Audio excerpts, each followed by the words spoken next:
think you'd be capable of. How they sing, how they stay, how they go. Hi, Nigeria Chambers from Big Go Belt Media. Jurnee, thank you for your time today.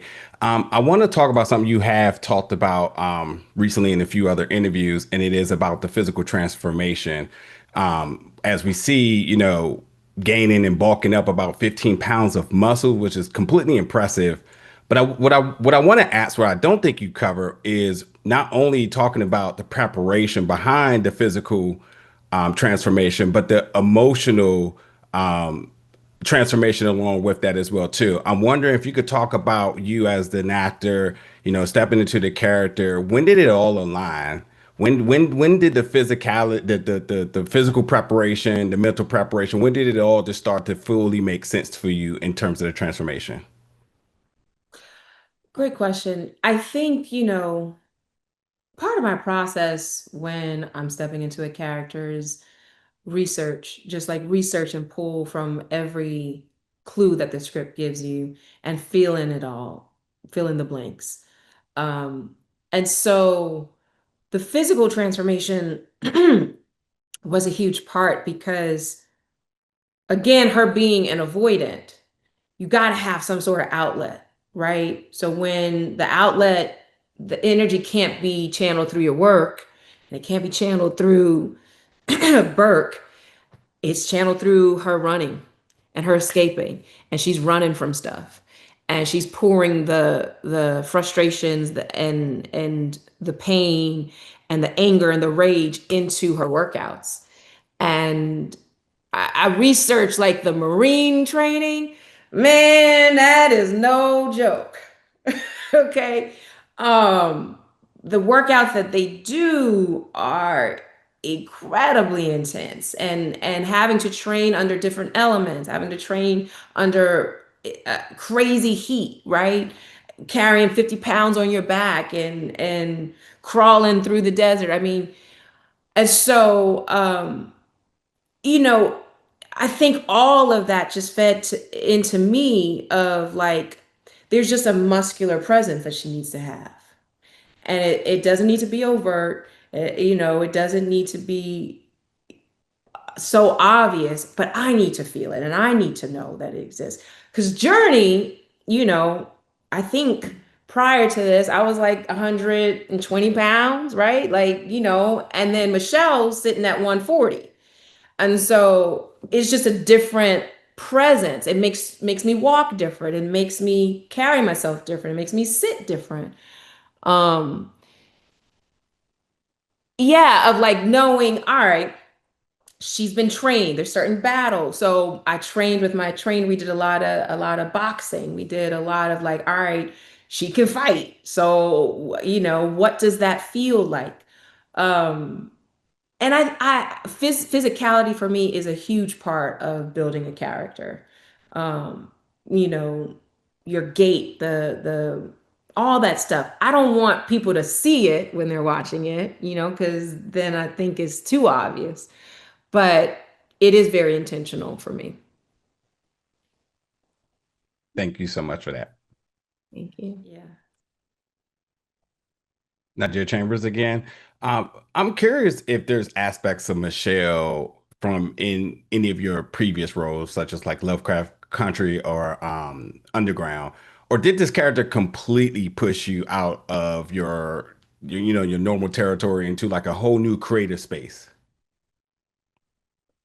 That's a great question. I don't know that I would intentionally ever pull from other souls to give life to another soul. But I absolutely believe along your path of art, right? Like every character changes your instrument, and every character forces you to grow and well, hopefully the goal is that they force you to evolve in some way. And so, yes, on one hand, I absolutely think she's an extension of every character I've played because it's me, right? You know, and my instrument has evolved by playing all of these different characters. And The goal is by the end that I've created some museum of art, right? Where I can look back and go, okay, yeah, like that was a very versatile career you had, and a lot of different colors you were able to play with. But when I'm stepping into the playground and creating a character, I'm really not thinking about the past characters at all.